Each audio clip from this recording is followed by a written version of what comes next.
Welcome back, everybody. Today we are joined by Hayk and he's the CEO of InsightGenie. So welcome, Hayk. The first podcast taking place inside a gym. So we're breaking new ground today.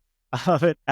So why don't you tell us a little bit about InsightGenie and the exciting things you guys are doing with AI? Right. Yes, I'm the CEO and co-founder of InsightGenie. We offer customer intelligence and risk assessment and profiling capabilities. We are Singapore headquartered originally, but have been serving Asian markets, Indonesia, Vietnam, Philippines, Thailand, Bangladesh, Pakistan, and Malaysia, and increasingly also coming to Europe now. We work mostly during recruitment, so we offer data and modeling capabilities to banks, insurance companies, the financial sector, recruitment sector. So we offer basically technology for recruiters, boards, workers, candidates, and talent general. And that's kind of in brief what we do. We are a series kind of A stage company. Backed by HSBC in London, so the headquarters of HSBC. Kind of a bird's eye view of what we do. So intelligence is kind of what we do. It's a thing about people. That's some brief, very like two-word description of what we do. Very nice. And so what was the catalyst that led to the creation of this solution? A really great point. Genesis started because I've done a couple of other ventures. I exited a lot. I failed and exited, so I had both good and bad experiences. I was mentoring a couple of startups in Orbit startup, which is the largest VC. At one point, within the span of 6 months, I had a couple of my mentees who came and said, "Is there like a comprehensive credit scoring solution in Asia that we could use because we are, I don't know, credit card provider or we are a loan provider." And I've never worked before in a bank or financial sector, but I've been advising since 2011 in behavioral sciences and AI. So this is 2020. So I was like, okay, I got this from a couple of mentees independently. So I think this should be something. Why is everyone else will need a product, kind of a mentor? So we started diving in, met some people, and one of them kind of became my co-founder, Vincent. I happen to know exactly the same issue, that there isn't any kind of comprehensive risk assessment or credit assessment system in Asia. And then I knew one CTO that was very interested to do something in finance. Like when three of us came together and very organically. I mean, it all started with a coffee kind of conversation with Vincent saying, "Do you know anyone? Because I want to help my mentees." He said, "There isn't, but if you want to talk about it, we can." I'm like, "Well, aren't we talking about it? We're here." That's kind of as unsexy and as kind of organic as it started. And we had the website up. And then I said, "Let's not have a product. Let's just talk to some investors as the reality check to see if this makes sense." Because in our head, in our research, it made, but I spoke to some early investors. I said, "I don't want your money. So is this like something?" Because you see a lot of startups and a lot of companies going in and out of your kind of systems. They said, "This is great if you could do it." And we said, "Well, we have the expertise at least. We could build this." And they said, "Well, if you do, I'll connect the one early stage investor. Kindly recommended to connect us to a couple of banks in Indonesia and Philippines." And that's kind of how we started, completely like by serendipity. And that was our go-to-market. We didn't even know if this going to have legs. Once they validated it and they said, "We'll connect you," there we go. Suddenly we're in the business, and then we had to kind of build a product. That's kind of a very random, but not so random apparently. There's a way of coming up with a company and a product. Nice. So it sounds like it was meant to be. I like how you guys did it a little bit differently. Most people spend years building a product and then they go and try and sell it. But you validated it, you had some investors, and then you went and built something around that idea that was already validated. That's an amazing way of doing it. Literally. I never thought I'm going to build a product. I thought I'm just going to try and help my mentees. That was the whole drive behind this. And that turned into a product and a business eventually. Very nice. So you guys are doing some interesting stuff with AI, right? Could you tell us a little bit about that and like how that works in the whole process? Yeah. So initially, well, what we wanted to do is we use AI in analyzing data because we are in the business of collecting and turning data into insights. So we initially started using AI mostly for analysis. And then eventually we started using AI also for collection of data, for generation of data, for validation of data. So it's interesting you asked this, Jordan, because in my pitches to investors or even like new partners, I barely use the word AI. The reason I don't use so much, it's not, I mean, it is competitive advantage in certain things, but in risk and profiling, AI, normally, I'm going to generalize it. It's not.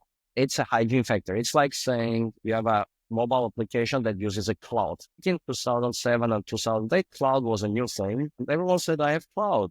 Yeah. 15 years forward, no one says I have a cloud. Everyone has a cloud. It's a bit like that, and it's going to be like that with AI as well, right? It's not a it's a hygiene factor. You have to have it. So we have it. We don't parade and publicize it a lot, but when someone gets curious and says, well, don't you have an AI? Why don't you mention this? That we have expenses, everything from simple machine learning models to your neural networks to all kinds of methodologies using everything from reinforcement learning, etc., all the way to Gen AI. Gen AI, we have the full. We have a couple of LLMs that we use. We also have diffusion methodologies, which, the Mind Journey and stuff, Mid Journey and stuff use. So full suite, everything from the old and boring ML to the newest Gen AI systems. Right. It's really interesting that you frame it like that. It completely makes sense. Like, you don't say that you have an internet company with a website and a .com anymore. You just assume that if you're in business and you're selling stuff, you're doing it globally online because everybody does. It's incredible that just like, what has it been? When did ChatGPT 3.2.5 or 2023? Yeah, that one last year. So like, what is that? Year. In 2 years, we've gone from We've gone from AI as this big scary thing to you must have an AI strategy to now if you don't have AI, you're wasting time and money and you're going to get left behind. And now we don't even say that you have AI because it's implied that AI has to exist in the product for it to succeed. In 2 years, that's insane. I love it. It's a lot. Yeah, it's very accelerated. You're absolutely right. I think the fact that I don't even bother mentioning AI, but then I'm like, yeah, of course we do. If you don't have it, it's like you're basically running something on your local computer, but you don't have a cloud deployment. It's weird, super weird. So, Hayk, given that the acceleration has been so fast and profound, where do you think we are trending towards with AI specifically? AI means what, right? Again, AI is not for AI's sake. I think I have to say this because I think a lot of both investors and even entrepreneurs, they are like, oh, I'm going to bolt on some AI and that will make me a lot more appealing and attractive to investors, to clients. I have an accounting with AI and I'm like, okay, what is that? Artificially intelligent accounting. So there's a lot of fluff, if I'm being honest, Jordan, which you already know. But where things are going is because AI generates a lot of synthetic and other types of data and technologies. It's going to just boost technology adoption curves. As I said, in cases like ours, we don't even mention AI anymore because it's a given. We have to have it. Another thing we're also seeing is the trend is not that it's going to boost and basically turn everyone into one way or another into some sort of AI company. If you call AI company that uses some sort of AI. Well, everyone's going to be an AI company. Number two, it's not AI in itself. You're going to find, for example, in our field, let's say it's in financial risk or compliance, etc. On top of that, you're going to find, and we see this a lot because we're probably one of the first ones pioneering it, is you're going to find other sciences coming in. Like for us, for example, we extensively use behavioral and neurosciences. When you're assessing a person, you do need to have behavioral neurosciences on top of AI, right? Because I always joke saying when you're assessing a human being, you need human sciences. It's as simple as that. AI can do aggregate or average kind of an assessment, but it's not accurate normally, right? So we are seeing also this inflection point whereby people now say, okay, great AI, but how do we do this? For example, for e-commerce companies, they say, how do I upsell or cross-sell? AI can turbo boost my efforts to onboard new customers, to serve them, but then I need something that's not just AI, but for example, behavioral science, so psychology driven, for example, sales. So this is the second thing we're saying. So not just technologizing and turning everyone into some sort of an AI featured or AI enabled company, but also using now this additional human insights or human sciences or human intelligence to really turn technology into something that's going to be relevant for people. And it's not just us. I mean, we are saying it because we're squarely in it and we offer this. Many fields, adjacent fields that we're looking at. And anything that has to do with retail, Jordan, if I'm being honest, is seeing now this renaissance, if you like, of AI plus something on top of it. I see this trend going nowhere but up because AI is going to really help information to go faster, better, and more synthetic information with artificial information. But how you're going to manage it, you are going to have to start to instill and inject certain other things into it. And yeah, LLMs, etc. Generative AI can, by definition, is something that lots of companies are going to adopt for all kinds of use cases, from onboarding, finding, serving customers to the end of the life cycle. For us, for e-commerce, for any kind of retail, this is going to be retail kind of industry. This is going to be some things that is going to happen probably within next 2 to 4 years, if I'm being honest. Yeah. So that's the kind of couple of trends that we're seeing, at least from where we are. Okay. I like that. I like that. I really liked how you said you're focusing on the psychology of the human. Being in the behavior space, I wonder if you've ever heard of a chap called Rory Sutherland. Of course. Yeah. Of course. I heard of him. There was a former head of, what is the advertising company? Ogilvy. David Ogilvy's company. I forgot. Yes, of course. He's a behavioral scientist as well. I mean, he's giving speeches and he's very active actually in behavioral sciences. He has a couple of books also. Yeah.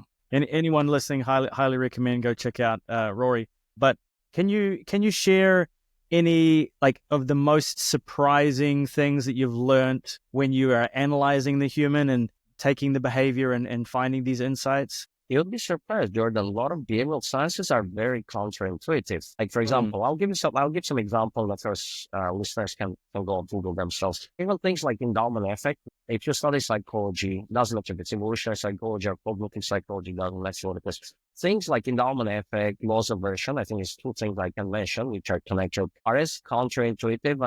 Every time you apply it in a business and you see how that works out and plays out, you're like, because my background is also in science, in natural sciences. I studied physics for a long time. But when I say this, and as much as I'm supposed to be an expert when it comes around this in behavioral sciences, it still baffles me how people are not as logical as a lot of us like to think. The version is the fact, again, just for reference, the fact that usually people, it doesn't matter how much money a person has in the bank, but a person is 2 to 3 times more loss averse, which means what? If I say, Jordan, I give you $10 or I take from you $10, your physiology is going to react 2 to 3 times more if I take money from you. It doesn't matter if you have $1 million in the bank. If you think about it, it's crazy, right? And it's not even like you have $100 and I'm taking $10. You can have $1 million and I still take $10 and you're still going to be 2 to 3 times more sentimental or more unhappy than if I give you $10. What that normally means is that companies who know this, by the way, retail, supermarkets, etc., they heavily exploded. And also companies like Meta, Amazon also heavily explode psychology and general behavioral sciences for this, right? And every time you talk about it, someone says, how can that be? We're sensitive to $10? Yes, you are. A lot of large studies extensively from about 1980s have shown this. For kids of 5 years old to people who are 18 across the world, right? Endowment effect. So a lot of psychological insights, as much as we're supposed to be experts on this, and then we have a IP, intellectual property design around it. It's a bit like, it's true intellectually, but when you see it in action, like people, for example, who exhibit endowment effect, which is pretty much everyone, Jordan. Endowment effect is the idea that if I tell you, Jordan, my laptop is yours, completely abstract, theoretical thing, and then I say, I'm going to take away the laptop from you. That thing triggers in your head the fact that, no, it's my laptop. Never mind that you don't actually have a physical one, and I just told you it's your laptop. It's not like you had it. So there's a lot of psychological insights, cognitive biases, if you like, etc., that are just counterintuitive. And that constantly on a daily basis, I am surprised, even though I kind of know intellectually they are true. And for those who are not savvy about behavioral sciences or neurosciences, and they know, it's a shock. On our banking price, for example, when they say, how can this be? Why are people so loss averse? I'm like, well, I'm glad you asked. That's because 1, 2, 3, 4, 5. And they're like, it's logical. And we wouldn't bother. It could be the same feeling, gain or lose $10. I can go on and on, but basically it's like that. That's really interesting. I spoke to another guy who he runs a company where they use AI to provide insights on ads, and they often find counterintuitive things. And it was only because of them that they were able to provide that data to clients, and then they can make changes. And it sounds like you guys are doing the same thing at InsightGenie, where you're often showing clients counterintuitive things, which they would never have thought in reality is the case, but only because you have the data, you're able to prove it. And I imagine they're able to pivot and make decisions based on that. That's extremely impactful. Exactly. Yeah. So it's a learning journey for a lot of them. And I'm glad we are taking them on that learning journey. That also kind of illustrates why you need this kind of behavioral sample stuff, because this is not some sort of common sense or logical extension of your own kind of reasoning that you can say, well, okay, if I think logically that I'll come to this, you won't. You'll never come to that. You have to know the science behind certain things. And that's why AI and this kind of stuff, behavioral stuff or neuroscience stuff works together really, really well, because AI helps boost and amplify all kinds of analysis or data acquisition or generation. Behavioral neurosciences answer the why question. Why data is the way it is, right? Why is it this way or not that way, right? That's why it's a very good kind of a synergy in that sense. And we are, well, basically serving clients who are, like you say, even some of the largest banks in places like Indonesia, very senior sales, data or risk people. They're like, how does this make sense? It does. It does. Not logical sense, but scientific sense. Yes, it does. And here's the science, and we'll share with you all the other stuff. All the workshop will get into that. So we try and educate the market as well. Nice. Very cool. So you've mentioned already a couple of clients. Well, you've mentioned like banks and financial institutions and stuff like that. These are pretty big fish. How are you acquiring clients currently? So until now on, we've been 3 years and a couple of months of existence. We haven't had any non-organic or paid way of acquiring them. It's been basically from that story that I told you, it's been really organic. Investors introduce us, banks introduce us to other banks, insurance introduces us. I meet someone at the events. They say, "Oh, have you spoken to this guy, that guy?" It's been very kind of non-systematic in that sense, but we just came to that Series A kind of a stage. So at this stage, we're going to more systematize, have proper Google ads or advertising, etc. But until now, it's been just purely organic based on based on merit. That's a meritocratic approach of Google. Maybe let's put it this way. Someone hears about you, they do a demo, they check, they're like, "This is great." I had an investor I met recently. He said, "How come we never heard this yet?" So that's because unlike all the other competitors in Asia, we don't publicize. And she said, "But you have all these clients." Yes, sir. I said, "Well, yes, we do. But we didn't get them because we publicized and promoted ourselves. We just got them because someone knows someone knows someone." He said, "Great. Now your next stage, you have to publicize yourself." I said, "Great. Now I have the product market fit. I will. But until now, I haven't done any of it, and I still have all the success I had." Amazing. I mean, that is the definition of a fantastic product. If you've not run ads or systematized anything, and you've got overflowing of new clients, amazing to hear. A problem I bet a lot of people listening wish that they had. Great. Yeah. So I mean, there are a lot of outstanding products out there, but yeah, I mean, in our case, I think we really just organically stumbled upon the product and organically grew it, and now we're looking at the next chapter, which will be a bit more like a mature company. We're growing it, publicizing and putting ourselves out there. Very nice. Okay. And Hayk, I want to be respectful of both of our times. I see we're sort of coming to the end here. So finally, a question that I really love to ask founders in the space is, if you had a magic wand that you could wave over one big problem right now, and not world peace or world hunger, but if you could wave it over maybe something within InsightGenie or in the industry in general, and you could solve it just like that, what would that big problem be? I think one, yeah. I mean, just thinking, I think one, it would be to make sure that people keep in mind that human ingenuity is what drove this evolution until where we are, and that AI or other technology is always going to be an instrument. I think we start forgetting this. I think it's kind of bound to happen. We forget it because with all these amazing achievements that technology has caused the last 40 years, even I'm not talking hundreds of years. It's accelerating so much that people forget what means being human. I just wish people remember the human ingenuity is still going to be driving where we are going to go. And of course, we'll go faster and better and more efficiently, but without that ingenuity, we're never going to go anywhere. I think if I could wave a magic wand, I would want people to always keep that top of mind. Yes, everything is going to be amazing with all kinds of like science fiction type of tech. And remember, without that, you won't even have that technology, right? This is what we created, our own technology. That's what I would say. I know a lot of people are forgetting, not saying, "I'll AI this and I'll do this." And yeah, like I'll outsource everyone, will be a $1 billion company. Yeah, good luck with that. I'm like, yeah, good luck with that. I love that. That's an amazing insight, Hayk. So it starts and ends with people. Don't forget about that. I think that's a perfect way to wrap up the podcast. So look, I really appreciate the time and the incredible insights today. And if people want to connect with you or they want to check out InsightGenie, like where can they go? How can they connect? Yeah, just InsightGenie.ai, InsightGenie.ai, one word. And my details are over there, or otherwise I think they can just basically reach out to us through the means to a contact us page and mention my name, and I'll be able to get back to them. Perfect. I'll make sure to leave links in the description, and highly encourage everybody to go through and connect and check out InsightGenie. They're doing some really exciting things. Thank you again, Hayk, for your time and your insights. Thank you guys so much for watching. We will see you in the next episode. Thank you very much.